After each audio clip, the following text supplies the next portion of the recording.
My name is Scott Daniel Neitlich, aka Toy Guru. I am a huge action figure collector, especially of Star Wars. I'm also a toy maker, having worked in the toy industry for over 25 years. And the whole time that I've worked in the industry, I continue to collect. And while I love Masters of the Universe and DC and Marvel and Transformers and tons of brands, Star Wars has always remained my number one. In fact, I have every single Star Wars figure from the original trilogy released since 1995, carefully organized by release date. In fact, I do a whole video series about this, going in order of release. I do have some of my vintage toys, but they've been bashed and played with, and, well, they're not in the best of shape. So, the reason I'm making a video today about Star Wars is because something interesting is going on with the vintage series. Figures that were really hard to find just a month ago, once collectors are satiated, they're just kind of sitting and peg warming. I mean, sometimes you get really lucky and you find the latest wave early, and it's awesome, but I'm willing to bet that in a month or two, even these figures are going to be everywhere, and they're just going to be sitting there.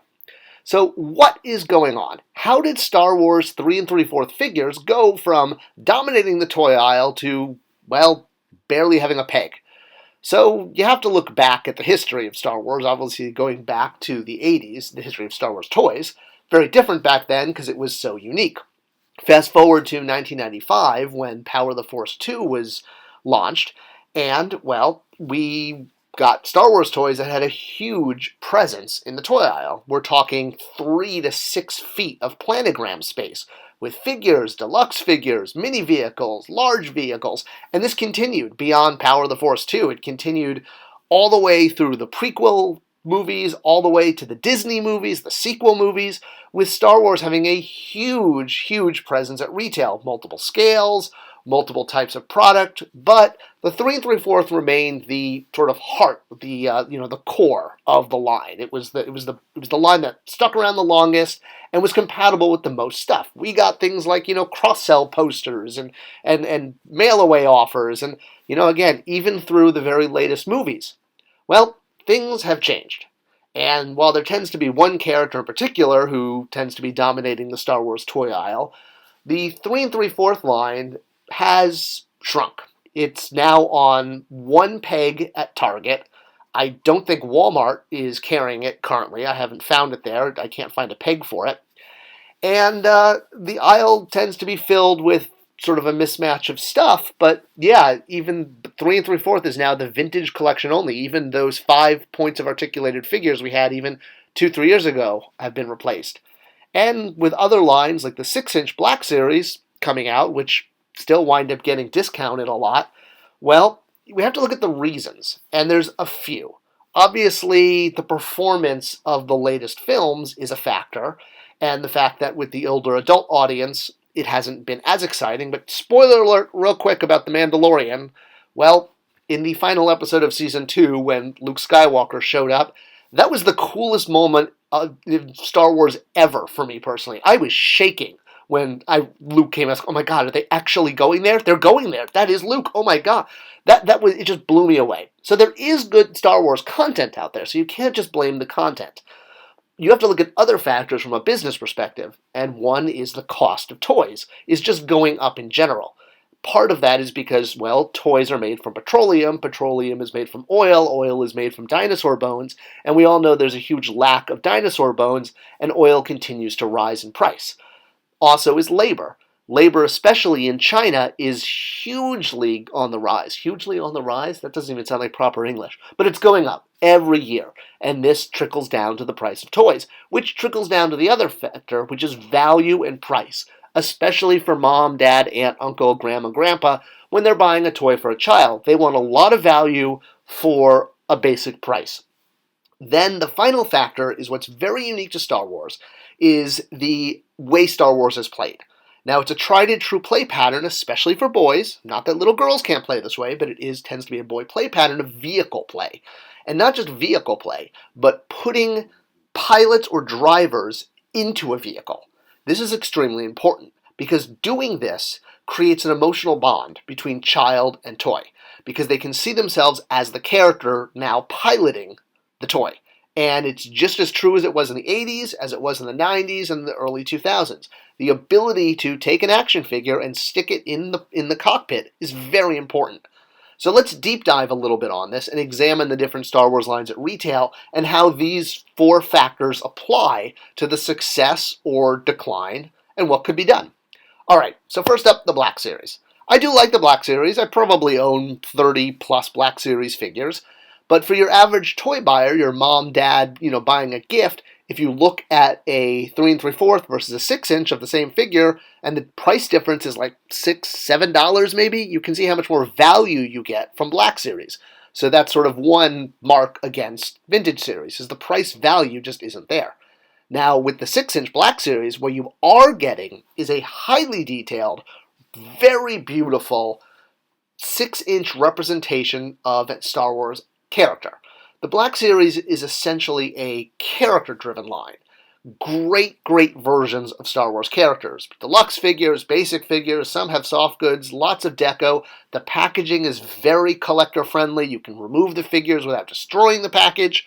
Or in most cases, when you have to have, or if you have the nostalgia version, you might have to destroy the package, but either way. Now, when it comes to doing things beyond basic figures, this is where the Black Series tends to trip up a little bit. Mainly because doing vehicles or beasts in 6-inch scale means they have to be very large. That makes them expensive. And it's not as easy to world build with 6-inch. All of the vehicles, maybe not every single one, but for the most part, the big trend you can see with Black Series vehicles is they're huge, they're expensive, and they go right to clearance. Over and over again, almost everything that's not a basic figure in the Black Series line, more or less, and there are exceptions, has gone to the clearance aisle. Because it's about world building, and this applies exactly to why the Rancor didn't do well or didn't hit its goal on HasLab. Because, yes, it's expensive.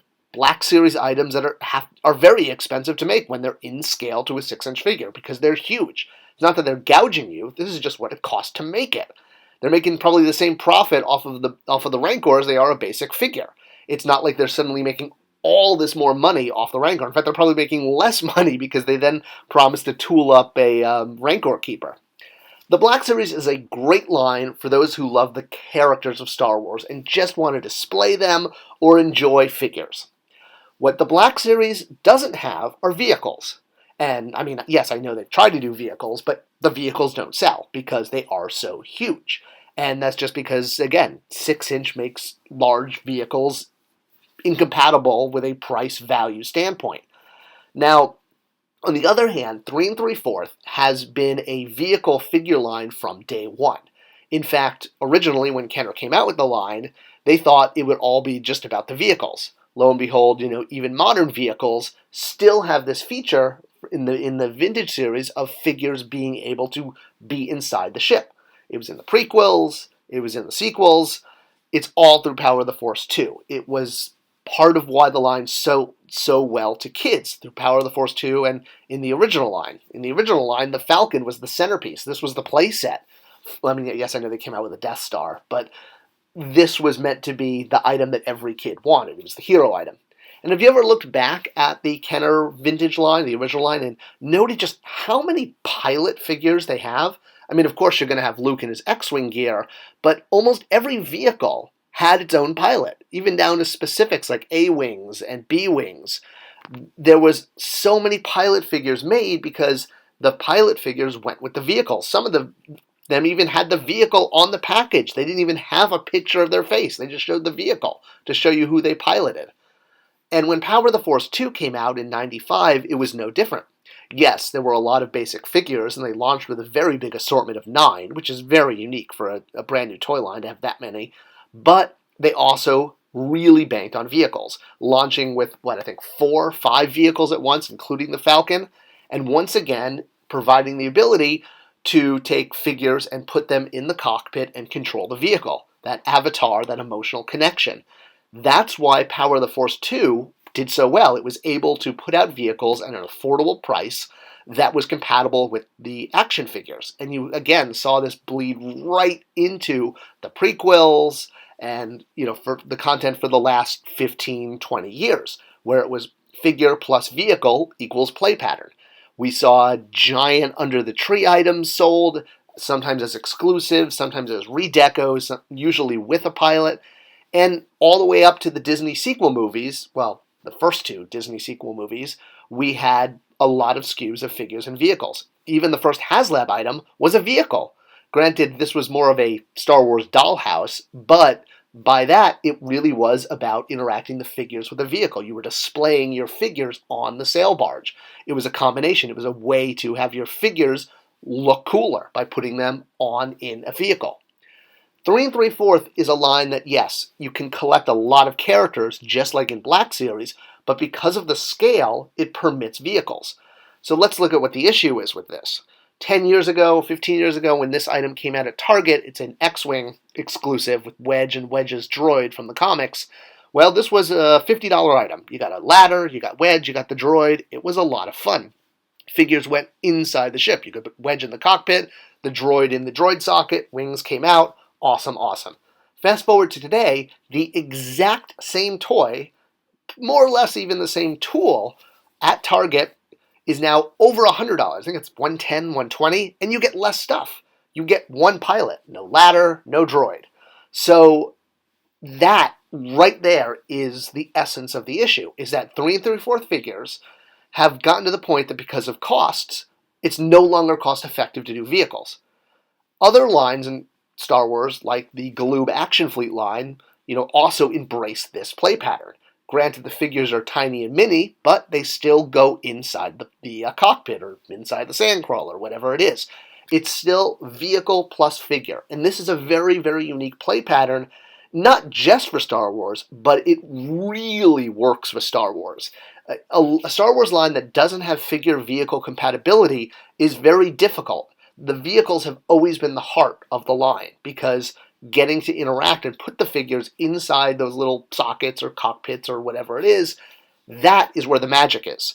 So now that vintage series or 3 3/4 vehicles are so expensive to produce, Hasbro very smartly has turned to a new scale, even smaller than 3 3/4, where they have the mission fleet. This line is completely figure and vehicle based.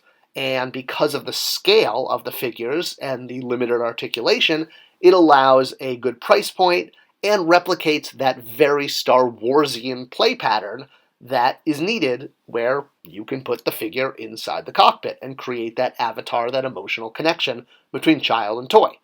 Even the basic items that aren't, giant spaceships have this, where you can get characters from the new content. I mean, you put Baby Yoda on anything and it'll probably sell these days. But the point is, everything is figure vehicle. Even the basic figures, whether it's jetpacks or, little, surfing skis or whatever helicopter thing Chewbacca has there, it's all about figure plus vehicle. So vintage series can't do this anymore. The cost of producing an X-Wing has doubled, and that's put it outside the price value of what parents are willing to spend for their kids. So that brings us to the vintage series and what can possibly happen with it in the future. As collectors who are addicted to the scale and are already heavily invested in it from years, if not decades, of collecting the scale, we want to keep going. We want more characters. We want to finish the original line, the 96 or 120, however you want to do your math, counting the droid figures and Ewoks or not. So here's my solution. Here's what I would do. Dear Hasbro, HasLab, you have this fantastic program for doing dream items for fans. Most of the time, in fact, all of the time so far, all of your items have been big, like really big. I didn't get Galactus here because he didn't have a vintage head, but he looked really cool. I also didn't get Unicron because, well, I just don't currently collect Transformers toys. I did get the Sentinel because I collect Marvel Legends X-Men figures, and, well, I love the X-Men animated series, and the whole first season was Sentinel heavy. Items that are this big cost between $500,000 and $1 million to tool, which is why they need to pre-sale it and have it guaranteed. So here's my suggestion, Hasbro. Instead of doing one big thing, like a sail barge or a Razor Crest or a Sentinel, how about doing many little things? Take that same amount of tooling and do a huge set of figures, 3 3/4 figures that fans really want, that you could pre-buy as a set. You could include figures like the Bespin Guard with the mustache, or the Imperial Dignitary from the vintage line that still haven't been done. There's so much you could mine out of Jabba's Palace or the Cantina aliens. I mean, yes, I know that things like the Tonica sisters are not available for legal reasons, but we still haven't gotten the second Duros, despite him showing up in the Galactic Heroes line. We don't have a vintage series or a 3 3/4 version of him. We only have the white-wearing Duros. Not to mention, there's all sorts of crazy things in the Cantina. A lot of humans that just wouldn't sell at retail. But those weird-looking humans put as a set with some aliens, that would be awesome. Heck, if you got to do something big, that's what you do the Cantina. Give us the whole Cantina plus some aliens. The point is, that's what 3 3/4 is all about. And I would love to help. This is what I do now, Spector Creative. I have clients, I have large toy companies, medium toy companies, and entrepreneurs. And while I focus on a lot of kit product, when it comes to collectors... Do you have a bit of experience in that arena? If you consider. And I have experience working on Star Wars. It's why I left Mattel to go to Jakks. I have experience working on small figure lines. I helped Jada create the minis based on the old Kenner. And I have experience doing online figure sales that lead up to big things, but also sort of a figure of the month program. I would love to connect, and I've got lots of thoughts. I've been collecting these toys for so long, and I'm so passionate about it, but I also have the professional experience. So call me. You can find me on SpectorCreative.com. That's SpectorCreative. Love to connect, because there's so much left to do with 3 3/4, and just because it may not be working at retail for cost and value and all other reasons, if done right online, I think there's a lot that can be done.